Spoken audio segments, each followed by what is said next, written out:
Cerro Mayordomo looks like any other mountain, but actually it has a unique set of microclimates. And my students and I have discovered more than a dozen new species of orchids on that mountain since the 1990s. It's now an Ecominga Foundation reserve. I visited this mountain often, but I never got to the top. So finally, in 2018, my friend Matt Scott and I organized an expedition to the summit to see what kinds of plants were there. It took 2 days of climbing, and we had sent our Ecominga wardens ahead with our supplies. And we crossed paths as they were coming down. And one of our wardens, Darwin Recalde, had in his hands the most beautiful frog I'd ever seen in my life. Me acerqué a la bromelia y vi unos puntos rojos un poco más y vi una rana muy colorida, negro con puntos rojos, y le grité al tío Tito y él en su expresión dijo: es una nueva. Cuando encontramos la ranita Ilucirtus, fue una experiencia muy buena que Darwin me indicó en la bromelia, pero al momento que le manipulamos sin pensar que tenía algunas toxinas, y a lo que estábamos bajando sentía yo mis dedos, mi mano media amortiguar, pero pensaba que era del frío. Pero cuando Darwin me dice: tío, ¿no le da comezón la mano? Digo yo: sí.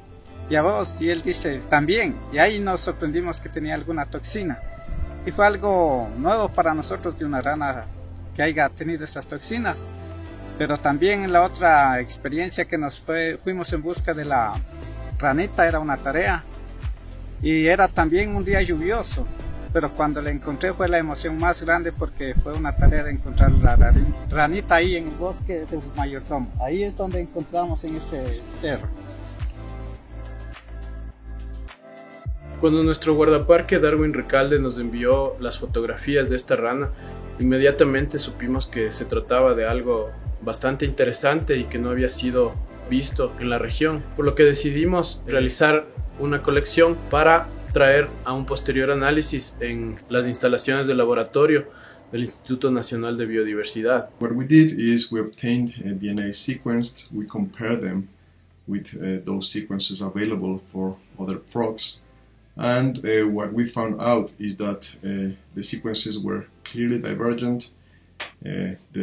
The distance, the genetic distance, was between 2 and 3%, and just to give you an idea of what that means, we humans share about 99% of our DNA with chimps, and just this gives you a measure of how much these species have been evolving independently one from the other.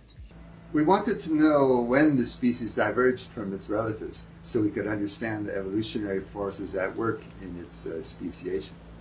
The divergence times for other frogs in the same group had already been estimated by some scientists, but of course our species wasn't included in that study because it wasn't known at the time.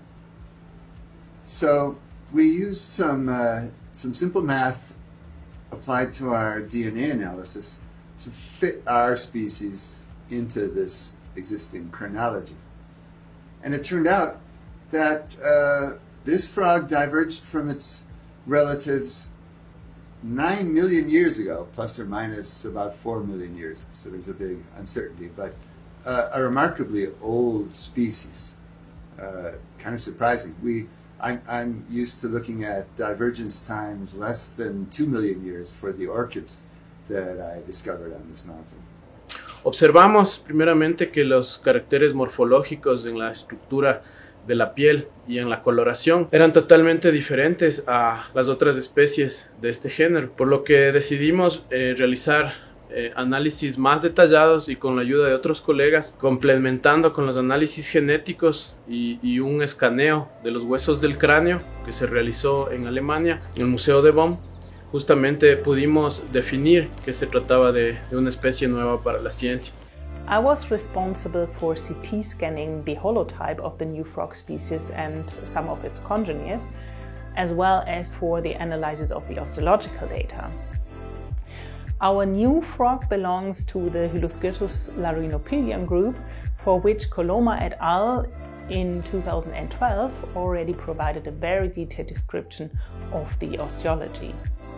So we did not want to create redundancy and thus focused on mentioning only the osteological features of the new species where we found differences from the other species in the group.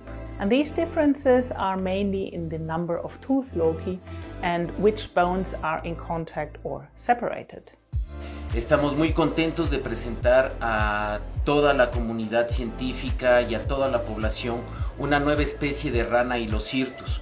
Esta nueva especie, que lleva el nombre de un importante productor cinematográfico y televisivo, ha ayudado a que esta nueva especie lleve su nombre y que básicamente se pueda conservar su hábitat. We are very sure that this represented a new species for Ecuador and of course for the world, and we were extremely happy to be part of such a beautiful project. This discovery and others like it continue to highlight the importance of our system of protected reserves, which we've built with the help of the Rainforest Trust and the World Land Trust, the Orchid Conservation Alliance, the University of Basel Botanical Gardens, World Wildlife Fund Ecuador, and our other partners. Thank you.